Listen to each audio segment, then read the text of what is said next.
జయ గురుదేవ. దేహీ దేహరహిత సిద్ధాంతం ద్వయదోషరహితం గురు శ్రీ నిత్యానందరాజయోగి రామయార్య గురుం భజే. పూజ్యశ్రీ నేడు పూజించబడుతున్నటువంటి దయానంద పురోహితుని స్వాముల వారికి ముందు నా శిరసాష్టాంగ నమస్కారములు. అట్లాగనే మరి అధ్యక్ష స్థానంలో ఉన్నటువంటి అచలానంద అబ్బాస్ స్వాముల వారికి, ఉపాధ్యక్ష స్థానంలో ఉన్నటువంటి నిత్యానంద సత్యనారాయణ స్వాముల వారికి, కృష్ణమూర్తి స్వాముల వారికి, వేదికమైనటువంటి పెద్దలందరికీ పేరు పేరు నాన్న ద్వాసి నమస్కారం అర్పిస్తున్నాను. మరి సభాసదులైనటువంటి మీ అందరికీ కూడా నమస్కారం అర్పిస్తున్నాను. మీ అందరికీ నమస్కారం ఎందుకు చేస్తున్నానంటే, చెప్పేవాళ్ళకంటే వినేవాళ్ళే గొప్పవారు కనుక మాకంటే మీరు గొప్పవారని సదుద్దేశంతో మీ అందరికి కూడా శ్రద్ధగా వినాలని నమస్కరిస్తున్నాను. మరి మనది శ్రీ శివరామ దీక్షిత అచల సాంప్రదాయము. అచల సాంప్రదాయం అనగానే భ్రాంతి రహిత సాంప్రదాయము. ఒక్కొక్క దాన్ని తీసేసుకుంటా పోవడమే భ్రాంతి రహిత సాంప్రదాయము. తగిలించుకుంటా పోతే పెరుగుతూ ఉంటుంది, కొండంత అవుద్ది. కాబట్టి మంది భ్రాంతి రహిత సాంప్రదాయం. మన సాంప్రదాయంలో కృష్ణ ప్రభువులు మనకు అందరికీ గుర్తింపు అయినటువంటి వారు మనకు కందార్థాల పుస్తకం రాశాడు. కందార్థాల పుస్తకం పేరు, పూర్తి పేరంటే చెబుతారు ఎవరన్నా ఒక్కరు? శక్తి ద్వయ నిరాసకంబైన శుద్ధ నిర్గుణ కందార్థ దరువులు. అయితే ఈ శక్తి అనేటువంటిది ఎలాగుందంటే ద్వయంతో కూడుకొని ఉన్నది. అయితే ద్వయం అంటే ఏంటి? ఒకటి క్రియాశక్తి, ఒకటి జ్ఞానశక్తి. క్రియాశక్తి అనగా ఏంటి? శరీరమే క్రియాశక్తి. జ్ఞానశక్తి అనగా ఏంటి? ఇందులో ఉన్న చైతన్యము. దాన్ని తెలివి అనొచ్చు, జ్ఞానం అనొచ్చు, ఎరుక అనొచ్చు, ఆత్మ అనొచ్చు, పర్యాయ పదాలు ఎన్నో ఉన్నాయి. కాబట్టి ఈ శక్తి అనేటువంటిది ద్వయంతో కూడుకునేది. శక్తి ద్వయ నిరాసకంబైన సద్గురుముక్తిగా విచారించి ఆ రెంటి యందు నువ్వు నిరాశ చెందితే, అవి రెండు లేవని నీవు ఆరోఢం చెందితే, శుద్ధ నిర్గుణ, శుద్ధము స్వచ్ఛమైనటువంటి, నిర్గుణము గుణము లేనటువంటి శుద్ధ నిర్గుణ తత్వకందార్థరులు.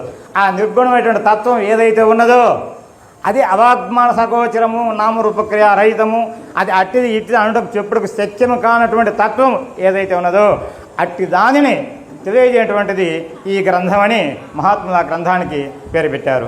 ఆ గ్రంథంలో ఉన్నటువంటివి కందార్థాలు అన్నిటి యొక్క సారాంశాన్ని వారు పుస్తకం యొక్క పేరులోనే ఇమిడ్చారు. కాబట్టి మనం ఆ రెంటిని విచారించి గురుముక్తిగా నిరసన చేస్తే విచారిస్తే ఆ వాళ్ళు ఉన్నదాన్ని బయలను పరిపూర్ణమును చెప్పుకోవడానికి అంటున్నాం. కానీ చెప్పుకోవడానికి ఆ రెంటిలోనే నీవు లేకుండా కనుక అనదేము వినదేము. అయితే పరిపూర్ణం అట్టిది ఇట్టిది అని మనము ఉపమేయాలతో అవగాహన కోసం చెప్పుకోవాల్సి వచ్చింది కనుక చెప్పుకుంటున్నాము. ఒక్క మాటలో చెప్పాలంటే ఎరుక రహితమే బయలు. ఆ శక్తి ద్వయము ఆ రెండు విచారించి ఆ రెండుని రహితం చేస్తే ఆ ఉన్నదాన్ని అది అనడానికి వినడానికి స్థితి, కానీ దాన్ని చెప్పుకోవడానికి అలా చెప్పాల్సి వచ్చింది. సరే, ఇక్కడ మన సాంప్రదాయం మనకు చెప్పేటి ఏంటంటే మూడు విషయాలు చెప్తున్నారు.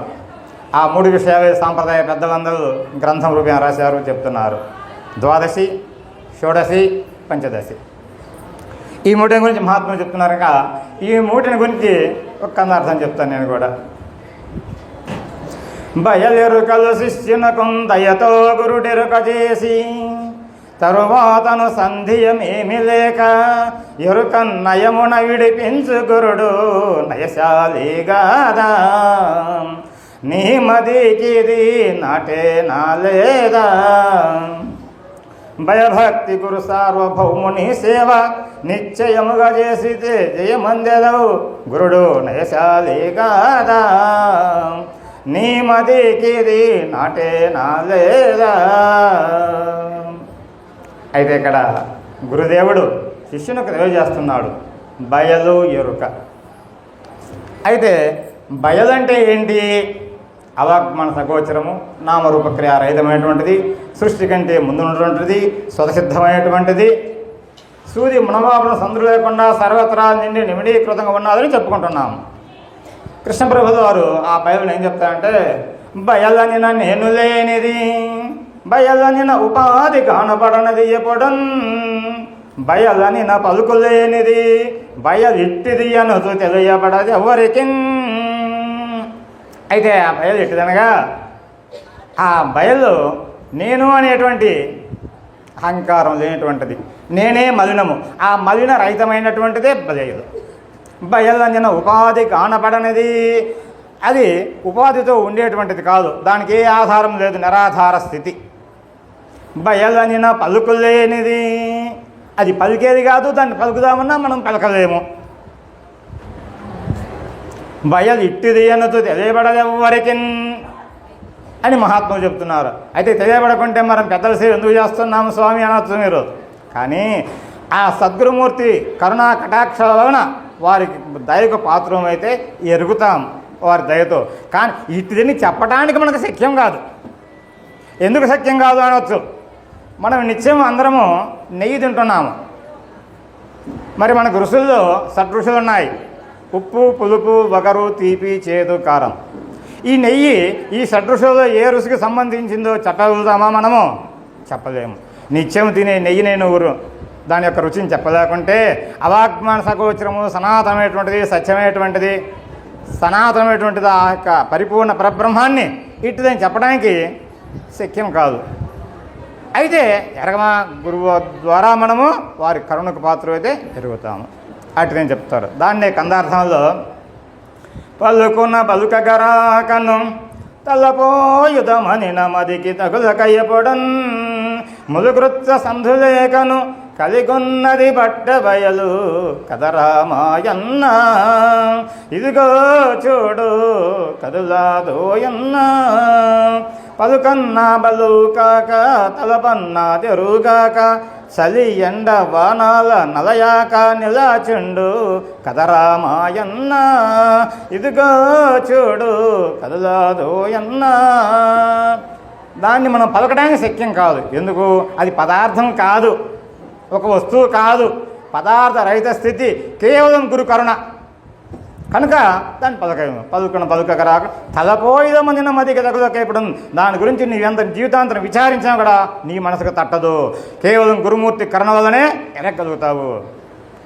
ములుగృత్య అది లేదా ములుగృత్య సంధులేకను నిండి ఉన్నది. అది ఎండకి ఎండదు, వానకి తడవదు. ఎందుకు? వస్తువు అయితే తడుస్తుంది, ఎండదు. వస్తువు కాదు కనుక అలాంటిది పరిపూర్ణ పరబ్రహ్మస్థితి. అంటే మలిన రహితమైనటువంటిది. మలినమనగా నేనే మలినం కనుక నేను రహిత స్థితి ఏదైతే ఆ గురుకరణతో ఎరుగుతున్నామో అది పరిపూర్ణ స్థితి అని చెప్పారు. బయలెరుకలు. ఇక ఎరుకనగా నామరూపక్రియాలతో కూడుకున్నటువంటిది. నీనాతో సహా ఈ దృశ్య జగత్తు యావత్తు కూడా ఎరుకయే. ముందుగా చెప్పుకున్నాం మనం శక్తి ద్వయమని. ఆ క్రియాశక్తి జ్ఞానశక్తి అని రెండుగా చెప్పుకున్నటువంటిదే ఎరుక.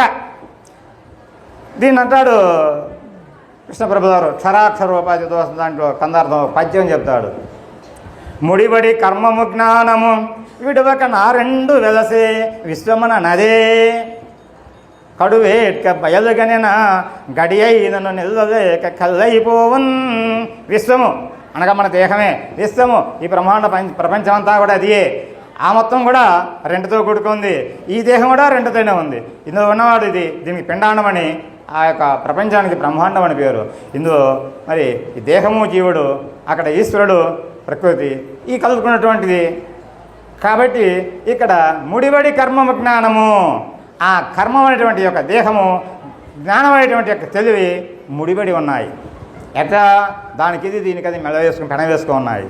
అయితే విచారణ కోసం ముడిబడి ఉన్నాయంటున్నారు, కానీ ముడి కాదు, రెండు ఏక వస్తువు అయి ఉన్నది కనుక అది విడరాయడానికి లేదు. అయితే ఒక వస్తువుకి రెండు పేర్లు పెట్టుకున్నాం, కర్మము జ్ఞానం అని.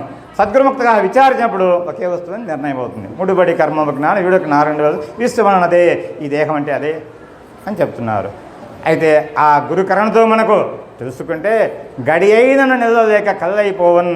ఆ గురుముక్తగా విచారించి దాని నిజరూపాన్ని ఎరిగితే అది నిమిషం కూడా ఉండడానికి వీల్లేదు, లేకుండా పోతుందా అని చెప్తున్నారు. ఇటు ద్వయంతో అంటే ఆ కర్మజ్ఞానంతో కూడుకున్నదంతా ఎరుకే. అయితే మనకు మహాత్ములు విష్ణువు, ఈశ్వరుడు, బ్రహ్మ, దేవత ఉన్నారని చెప్తున్నారు. వారు కూడా ఈ కర్మజ్ఞానంతో కూడిన వారే, వారు కూడా నశించేటువంటి వారే. కాబట్టి వారు కూడా ఎరుకే అని చెప్తారు.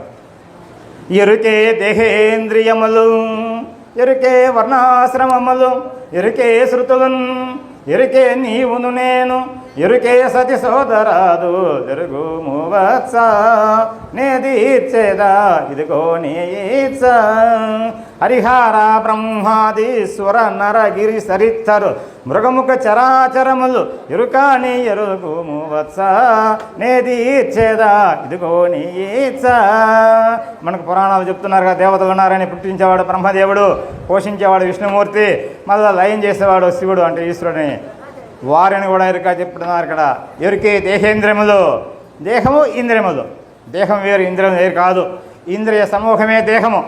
కాబట్టి ఎరుకే దేహేంద్రియములు. ఎరుకే వర్ణాశ్రమములు, వర్ణములు. మన ప్రకృతిపరంగా బ్రాహ్మణ, క్షత్రియ, వైశ్య, శూద్ర అని 4 వర్ణం ఉన్నాయి. అది కూడా ఎరుకే నిర్ణయించింది. ఎరుకే వర్ణం. ఆశ్రమములు అంటే బ్రహ్మచర్యము, కౌమారము, వానప్రస్థము, వార్ధక్యమని ఇవి కూడా ఎరుకే నిర్ణయించింది. ఆ 4 అవస్థలు కూడా నీకే కాబట్టి నీవు ఎరుకే కనుక అవి నీయే. ఎరుకే వర్ణాశ్రమం. ఎరుకే శృతులు. శృతులు అనగా వేదములు. యజుర్వేదము, ఋగ్వేదము, సామవేదము, అధర్వణ వేదం. అయితే ఆకాశం నుంచి మనకు కింద పడ్డాయా? కాదు. ఆనాటి మహాత్ములు ఋషాదులు వారు లిఖించి పెట్టినవి. వారు ఉన్నటువంటిది వారెవరు? వారు కూడా ఈ ద్వయంతో కూడుకున్నటువంటి వారే. కాబట్టి వారు ఎరికే రాసి పెట్టింది యొక్క శృతులను కూడా. ఎరికే శృతం. ఎరికే నీవును నేను, నీవు నేను చెప్పే నేను వినే నీవు. ఎరికే నేను. సతీ సోదరాలు జరుగుమొచ్చ భార్య, బిడ్డలు, స్నేహితులు, తోడుబుట్టు అంతా కూడా ఎరికే. హరిహర బ్రహ్మాది అంటే హరిహర బ్రహ్మ. హరి అనగా విష్ణువు, హర అనగా ఈశ్వరుడు, బ్రహ్మ అనగా బ్రహ్మదేవుడు. ఇది మనకు ప్రకృతి దేవతగా నిర్ణయించబడినారు. అటువంటి వారు కూడా ఈ ద్వయంతో ఏర్పడినటువంటి వారే. ఈ ద్వయం నశించేదే, ద్వయం శాస్త్రం కాదు అని మాకు చెప్తున్నారు. మరి సూర్యులు అనగా దేవతలు, ఇక నరులు, గిరులు అంటే పర్వతాలు, ఇవన్నీ కూడా ద్వయంతో కూడుకున్నటువంటి ఈ నశించేయని చెప్పి ఎరుకనగా ఇట్టిది, ఇది లేనిదే, లేకనే ద్వయంతో వచ్చి గురుముక్తగా విచారించినాడు, ఇది లేకుండా పోతుందని చెప్పి ఎరుకను ఈ విధంగా మనకు లేని ఎరుకను లేని విధంగా తెలుసుకోవటమే ఇది ఎరుక. బయలెరుకలు శిష్యుని కొందయతో ఎరుక చేసి తరువాతను సంధ్యమేమి లేక ఎరుకను నయమున విడిపించు గురుడు నైశాలి కదా. అయితే ఇక్కడ ఎరుకను ఈ ఎరుకలు లేనిదని విచారిస్తే గురుముక్తగా దాని భ్రాంతి పోతుంది. ఇది లేదని మనం ఎప్పుడైతే ఆరోడం చెందుతామో ఆనాడే ఎరుక లేనిదై ఉంటుంది. ఇక లేని దాన్ని మనం విడిచిపెట్టేది ఏముంటుంది? అక్కడ లేని ఎరుక లేదని గురుముక్తగా విచారించి ఆరోడం చెందటమే ఎరుకను పెట్టుట నైశాలి కాదా. భయభక్తి గురు సార్వభౌముని సేవ నిశ్చయముగా చేస్తే జయమందవు. అయితే ఆ స్థితి నీకు పొందాలంటే ఎలా చేయాలా? భయభక్తి గురు సార్వభౌముని సేవ. గురువుకి సేవ చేయాలి మనం. ఎలా చేయాలా? గురుడు వస్తున్నటువంటి భయం ఉండాలా, భయంతో కూడిన భక్తి ఉండాలా. ఆ భక్తితో భయంతో గురువు సేవ చేయాలా. ఎట్లా చేయాలా? ఇంకో కందార్థం అంటారు, నరులిష్ట దైవములకున్ పరిచర్యలు అనర్చున్నట్లు గురుమూర్తికి అత్యుక్తి తోడుతను. అయితే నరులు అంటే మన మానవులు దేవతా విగ్రహాల దగ్గరికి వెళ్ళి ఆ విగ్రహాలపైనటువంటి వస్త్రాలు తీసేసి ఆ మలినం దుమ్ము దుమ్ము పడి ఉంటే మన శుద్ధోదకంతో బాగా శుభ్రంగా స్నానం చేయించి ఆ దేవునికి మళ్ళీ నూతన వస్త్రాలు ధరింపజేసి ఒక్క పొద్దులుండి స్నానాలు చేసి నైవేద్యం వండి టెంకాయలు కొట్టి ఆ దేవుడు తింటున్నాడు ఆయనకి అర్పణ చేసి నువ్వే ఆ నైవేద్యాన్ని టెంకాయలు తిని ఇంత భక్తి చేస్తున్నావు కదా. సద్గురుమూర్తిని కూడా ఆ స్థానంలో నీవు దేవుడుగా చూసి వారికి ఏది అవసరమో ఆ అవసరాలు ఆ పరిచర్యలు చేస్తూ అలాగే ఉంటే జయమందెదవు. ఏం మనం యుద్ధం చేస్తున్నామా? జయమందడానికి మనం చేసే యుద్ధం ఏంటి? మనం ఎన్నో జన్మల నుంచి పుడుతూ వస్తున్నాం పోతున్నాం అటువంటి ఒక భ్రాంతితో మనం కొట్టుమిట్టాడుతున్నాం. అవి ఉన్నాయో లేవో జన్మల సంగతి పక్కన పెట్టండి. ఆ భ్రాంతి మనలో ఉంది, కొట్టుమిట్టాడుతున్నాం. ఆ భ్రాంతిని సద్గురుముక్తగా విచారించి అది రహితం చేసుకోవటమే మనం ఇక్కడ జయం పొందటం. కాబట్టి ఇటువంటిది తెలిసినటువంటి గురుడు నైశాలి కాదా. మరి ఇటువంటి ఆ అనాది నుంచి వస్తున్నటువంటి భ్రాంతిని తొలగించిన గురుడు నైశాలి, మహాత్ముని గొప్పవారు కదా, పూజితులు కదా అని ఈ విధంగా మనకు తెలియజేస్తున్నది. స్వాముల వారు సమయించారు. నాకు ఇచ్చిన సమయాన్ని మీకు తెలియజేశాను. జై సద్గురు బ్రహ్మరాజుకి. అందరికీ జై గురు. మరిన్ని ఆధ్యాత్మిక రహస్యాల కోసం అచల బోధ, ఆత్మబోధ, భగవద్గీత, అలాగే పండుగల్లో దాగిన అర్థాలు, అంతరార్థాల కోసం మరియు యోగము, ధ్యానము మొదలైన అనేక ఆధ్యాత్మిక తెలుగు ప్రవచనాల కోసం క్రింద ఉన్నటువంటి రెడ్ కలర్ సబ్స్క్రైబ్ బటన్ను క్లిక్ చేయండి. అలాగే ప్రక్కనే ఉన్నటువంటి గంట సింబల్ను నొక్కండి. అలాగే ఈ వీడియో మీకు నచ్చినట్లయితే లైక్ చేయండి, మరియు షేర్ చేయండి. జై గురు.